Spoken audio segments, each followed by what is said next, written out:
வணக்கம். மதிமுகம் செய்திகள். இன்றைய முக்கிய நிகழ்வுகளை பார்ப்பதற்கு முன்பாக தலைப்பு செய்திகளை பார்க்கலாம். திராவிட மாடல் 2.0 ஆட்சி அமைவது உறுதி. பொருளாதார வளர்ச்சியில் இரட்டை இலக்கை எட்டியுள்ளதாக முதலமைச்சர் மு.க.ஸ்டாலின் பெருமிதம். போர் சூழல் காரணமாக உலக சந்தையில் கச்சா எண்ணெய் விலை உயர்வு. ஒரு பேரல் கச்சா எண்ணெய் விலை 90.90 அமெரிக்க டாலராக நிர்ணயம். விஜயின் மனைவி புதிய மனு தாக்கல். நீலாங்கரை வீட்டிற்குள் தன்னை அனுமதிக்கவில்லை என குற்றச்சாட்டு. ஆளுநர் ரவியுடன் முதலமைச்சர் மு.க.ஸ்டாலின் சந்திப்பு. தமிழ்நாடு அரசு சார்பில் நினைவு பரிசு வழங்கினார் முதலமைச்சர். அடுத்த 10 ஆண்டுகளில் அடைய வேண்டிய பொருளாதார வளர்ச்சியை 4 ஆண்டுகளில் அடைந்துள்ளதாக முதலமைச்சர் மு.க.ஸ்டாலின் தெரிவித்துள்ளார். திமுக தலைவரும் முதலமைச்சருமான மு.க.ஸ்டாலின் தொண்டர்களுக்கு கடிதம் எழுதியுள்ளார். அதில் திராவிட மாடல் அரசின் 5 ஆண்டு கால ஆட்சியின் சாதனைகள் பிற மாநிலங்களுக்கு வழிகாட்டி இருப்பதாக குறிப்பிட்டுள்ளார். அடுத்த 5 ஆண்டு காலம் தொடரப்போகும் திராவிட மாடல் 2.0 ஆட்சி அனைத்து துறைகளிலும் தமிழ்நாட்டை இந்தியாவின் முதன்மை மாநிலமாக்குவதுடன் சர்வதேச தரத்துடன் உலக நாடுகளுடன் போட்டி போடக்கூடிய அளவுக்கான வளர்ச்சியை நிச்சயம் பெற்றிருக்கும் எனவும் முதலமைச்சர் நம்பிக்கை தெரிவித்துள்ளார். அமெரிக்கா ஈரான் போரால் 2 ஆண்டுகளில் இல்லாத அளவு கச்சா எண்ணெய் விலை உயர்ந்துள்ளது. ஈரான் கடற்படையின் ட்ரோன் ஏவும் கப்பல் உட்பட 30க்கும் மேற்பட்ட கப்பல்களை தகர்த்ததாகவும் கடந்த 72 மணி நேரத்தில் ஈரானில் 200 இலக்குகள் மீது தாக்குதல் நடத்தப்பட்டதாகவும் அமெரிக்கா தெரிவித்துள்ளது. ஈரானின் மிகப்பெரிய ட்ரோன் ஏவும் போர்க்கப்பலை நேற்று தகர்த்தோம். அது தற்போது எரிந்து கொண்டிருக்கிறது. அமெரிக்கா இஸ்ரேல் தாக்குதல் தொடங்கியதில் இருந்து இதுவரை 30க்கும் மேற்பட்ட ஈரான் போர்க்கப்பல்கள் மூழ்கடிக்கப்பட்டுள்ளன. கடந்த 72 மணி நேரத்தில் ஈரானின் சுமார் 200 இலக்குகள் மீது அமெரிக்க படைகள் தாக்குதல் நடத்தியுள்ளன. பூமிக்கு அடியில் ஈரான் அமைத்துள்ள ஏவுகணை தளங்கள் மீது அமெரிக்காவின் B-2 குண்டுவீச்சு விமானங்கள் 2000 பவுண்ட் எடையுள்ள பல குண்டுகளை போட்டுள்ளன. இந்நிலையில் அமெரிக்கா ஈரான் போரால் கச்சா எண்ணெய் விலை 2 ஆண்டுகளில் இல்லாத உயர்வை கண்டுள்ளது. ஒரு பீப்பாய்க்கு 9 விழுக்காடு விலை உயர்ந்து 93 அமெரிக்க டாலர் உயர்ந்துள்ளது. 20% கச்சா எண்ணெய் போக்குவரத்து நடைபெறும் ஹோர்முஸ் நீரிணையை ஈரான் மூடியதால் இவ்வாறு விலை உயர்ந்துள்ளது. இந்த போரால் வளைகுடா நாடுகள் எண்ணெய் உற்பத்தியை 2 நாட்களில் நிறுத்தக்கூடும் என கத்தார் தகவல் அளித்துள்ளது. நடிகர் விஜய் மீது அவரது மனைவி சங்கீதா செங்கல்பட்டு நீதிமன்றத்தில் புதிய மனு தாக்கல் செய்துள்ளார். நடிகரும் தமிழக வெற்றி கழகத்தின் தலைவருமான விஜயிடம் இருந்து விவாகரத்து கேட்டு அவரது மனைவி சங்கீதா அண்மையில் செங்கல்பட்டு குடும்ப நல நீதிமன்றத்தில் மனு தாக்கல் செய்திருந்தார். இந்த மனுவில் விஜய் குறித்து பல்வேறு குற்றச்சாட்டுகளை முன்வைத்திருந்த அவர் குறிப்பாக வேறொரு நடிகையுடன் திருமணத்தை மீறிய உறவில் விஜய் இருக்கிறார் என குறிப்பிட்டிருந்தார். சங்கீதாவின் குற்றச்சாட்டுகள் பரபரப்பை ஏற்படுத்திய நிலையில் நேற்று முன்தினம் நடைபெற்ற திருமண விழாவில் நடிகை த்ரிஷாவுடன் இணைந்து ஒரு நிற பட்டாடையில் விஜய் கலந்து கொண்டார். இது தொடர்பான வீடியோ வெளியாகி சமூக வலைதளங்களில் வைரலானது. இந்த பரபரப்பு அடங்குவதற்குள் விஜய் மனைவி சங்கீதா செங்கல்பட்டு நீதிமன்றத்தில் புதிய மனுவை தாக்கல் செய்திருக்கிறார். அந்த மனுவில் விவாகரத்து கோரி மனு தாக்கல் செய்துள்ள நிலையில் நீலாங்கரை வீட்டில் அனுமதிக்க விஜய் மறுக்கிறார் என குற்றம் சாட்டியுள்ளார். மேலும் விவாகரத்து வழக்கு முடியும் வரை தன்னை சென்னை நீலாங்கரையில் உள்ள வீட்டில் தங்கியிருக்க விஜய் அனுமதிக்க வேண்டும் என தெரிவித்துள்ளார். தவேக தலைவர் விஜய் தங்கியிருக்கும் வீட்டில் எனக்கும் சரிபாதி பங்கு இருக்கிறது என சங்கீதா அந்த மனுவில் குறிப்பிட்டுள்ளார். விவாகரத்து முடிந்து வேறு வீட்டிற்கு செல்லும் வரை நீலாங்கரை வீட்டில் அனுமதிக்க வேண்டும். நீலாங்கரை வீட்டில் அனுமதிக்க கோரினால் வழக்கறிஞர் மூலமாக விஜய் தரப்பினர் மிரட்டுவதாக சங்கீதா குற்றம் சாட்டியுள்ளார். ஏற்கனவே தாக்கல் செய்த முதல் மனுவில் நியாயமான ஜீவனாம்சம் கோரியுள்ளேன் என தெரிவித்துள்ளார். மேலும் நடிகர் விஜயுடன் ஏற்பட்ட கருத்து வேறுபாடுகள் மற்றும் மன உளைச்சல்கள் காரணமாகவே இந்த விவகாரம் நீதிமன்றத்திற்கு சென்றதாகவும் திருமண உறவு முற்றிலும் பாதிக்கப்பட்டுள்ளதாகவும் அந்த மனுவில் குறிப்பிடப்பட்டுள்ளது. இந்த வழக்கின் அடுத்த விசாரணை வரும் நாட்களில் நடைபெற உள்ளதாகவும் தகவல்கள் வெளியாகியுள்ளன. தமிழ்நாடு ஆளுநர் RN ரவியை மரியாதை நிமித்தமாக முதலமைச்சர் மு.க.ஸ்டாலின் சந்தித்து பேசியுள்ளார். சென்னை கிண்டியில் உள்ள மக்கள் மாளிகைக்கு சென்ற தமிழ்நாடு முதலமைச்சர் மு.க.ஸ்டாலின் சென்னை உயர்நீதிமன்றத்தின் 55வது தலைமை நீதிபதியாக பொறுப்பேற்றுள்ள சுஷ்ருத் அரவிந்த் தர்மதிகாரியை நேரில் சந்தித்து பூங்கொத்து கொடுத்து வாழ்த்து தெரிவித்தார். அதைத் தொடர்ந்து தமிழ்நாடு ஆளுநர் RN ரவியை முதலமைச்சர் மு.க.ஸ்டாலின் மரியாதை நிமித்தமாக சந்தித்து பேசினார். மேற்கு வங்க மாநில ஆளுநராக RN ரவி நியமிக்கப்பட்டுள்ள நிலையில் இந்த சந்திப்பு நிகழ்ந்துள்ளது.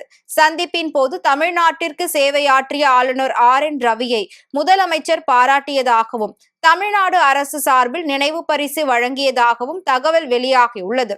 இந்த சந்திப்பின் போது அமைச்சர்கள் மற்றும் அரசு அதிகாரிகள் உள்ளிட்டோர் உடன் இருந்தனர். தமிழ்நாடு உள்ளிட்ட 5 மாநிலங்களின் தேர்தல் தேதி மார்ச் 15 அல்லது 16ஆம் தேதி அறிவிக்கப்பட வாய்ப்புள்ளதாக தகவல் வெளியாகியுள்ளது. சட்டப்பேரவை தேர்தலுக்கான பணிகளை தேர்தல் ஆணையமும் தீவிரப்படுத்தியுள்ளது.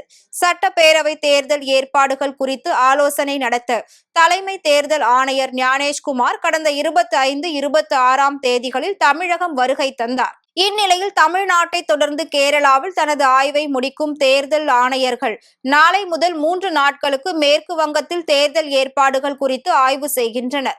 மேற்கு வங்கத்தில் 5 முதல் 7 கட்டங்களாகவும் மற்ற 4 மாநிலங்களில் ஒரே கட்டமாகவும் தேர்தலை நடத்த தேர்தல் ஆணையம் திட்டமிட்டுள்ளது. இதனைத் தொடர்ந்து தமிழ்நாடு உள்ளிட்ட 5 மாநில தேர்தல் தேதி மார்ச் 15 அல்லது 16ஆம் தேதி அறிவிக்கப்பட வாய்ப்புள்ளதாக தகவல் வெளியாகியுள்ளது. நடிகர் விஜய் மீது அவரது மனைவி சங்கீதா செங்கல்பட்டு நீதிமன்றத்தில் புதிய மனு தாக்கல் செய்துள்ளார்.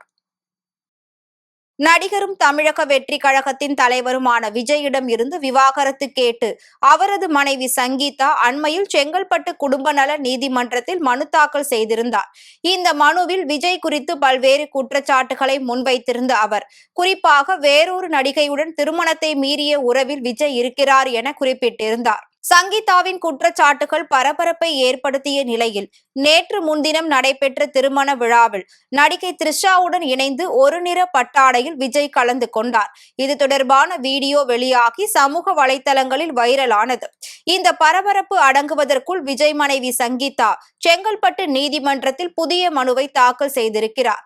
அந்த மனுவில் விவாகரத்து கோரி மனு தாக்கல் செய்துள்ள நிலையில் நீலாங்கரை வீட்டில் அனுமதிக்க விஜய் மறுக்கிறார் என குற்றம் சாட்டியுள்ளார்.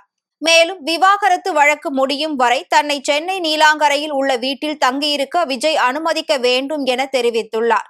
தவேக தலைவர் விஜய் தங்கியிருக்கும் வீட்டில் எனக்கும் சரிபாதி பங்கு இருக்கிறது என சங்கீதா அந்த மனுவில் குறிப்பிட்டுள்ளார்.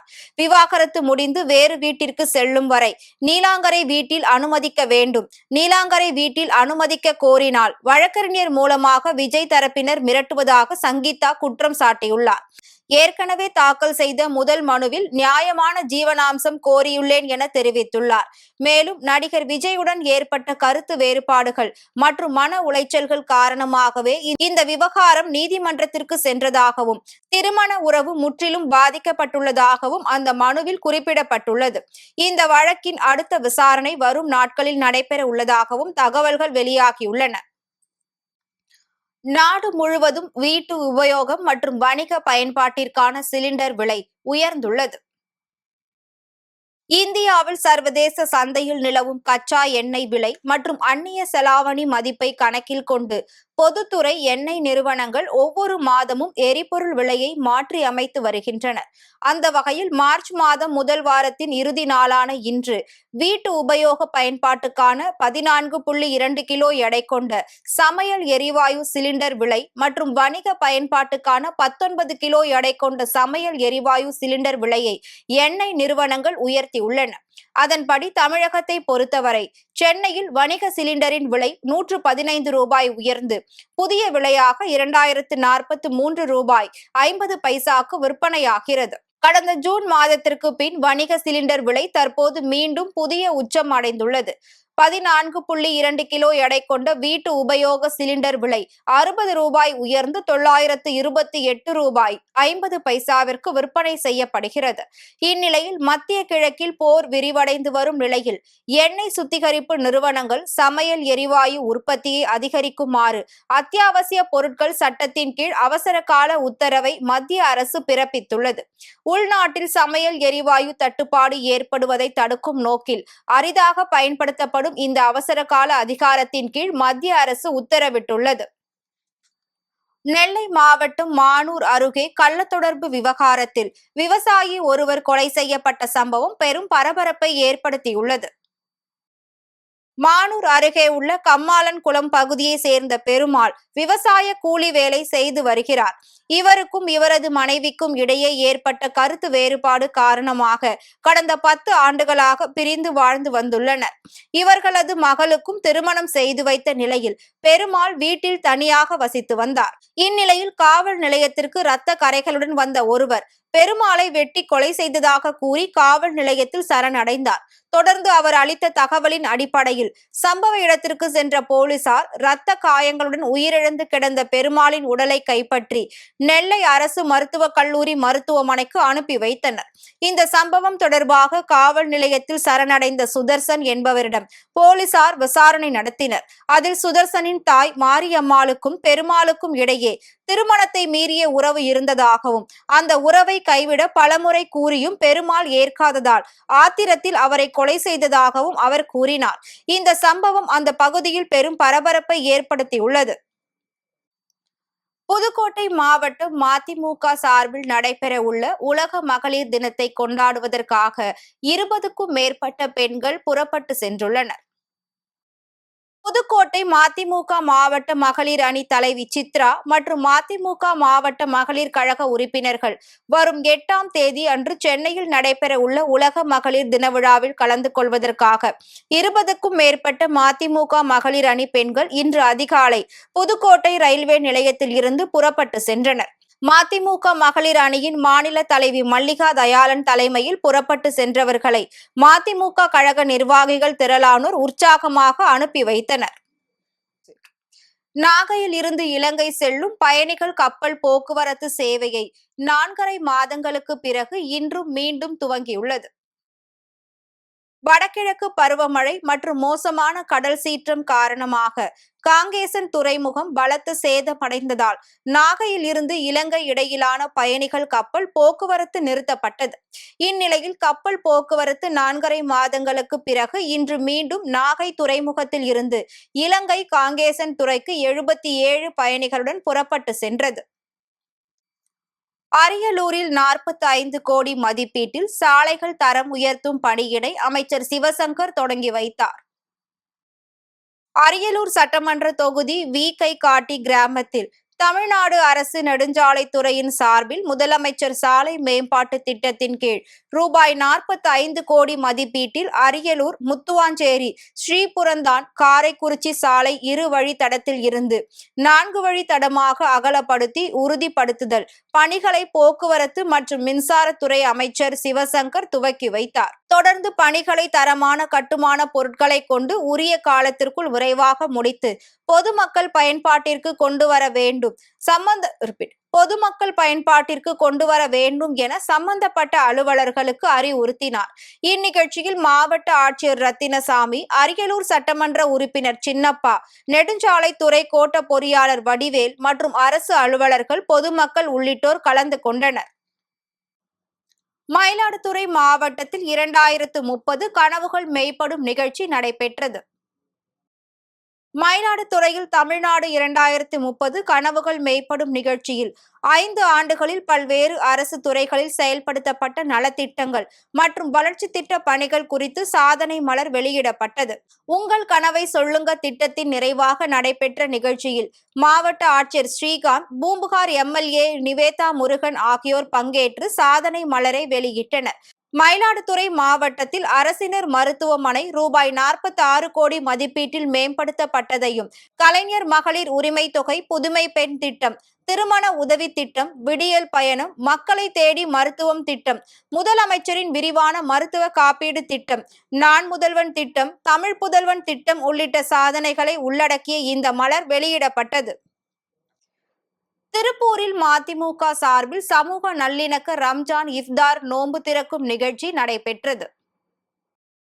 திருப்பூரில் மதிமுக சார்பில் மும்மதத்தினரும் கலந்து கொண்ட சமூக நல்லிணக்கத்தை வலியுறுத்தும் வகையில் ரமலான் நோன்பு திறக்கும் நிகழ்ச்சி மாவட்ட செயலாளர் நாகராஜ் தலைமையில் நடைபெற்றது. முன்னதாக சமூக ஒற்றுமை வேண்டியும் நாட்டு மக்கள் நலமுடன் வாழவும் சிறப்பு பிரார்த்தனை செய்யப்பட்டது. இந்நிகழ்ச்சியில் கலந்து கொண்ட மும்மதத்தினரும் சமூக நல்லிணக்கத்தை அனைவரும் பின்பற்ற வேண்டும் என உறுதிமொழி ஏற்றுக்கொண்டு தொடர்ந்து இஸ்லாமிய நண்பர்களுடன் இணைந்து நோன்பு திறக்கும் நிகழ்ச்சியில் கலந்து கொண்டனர்.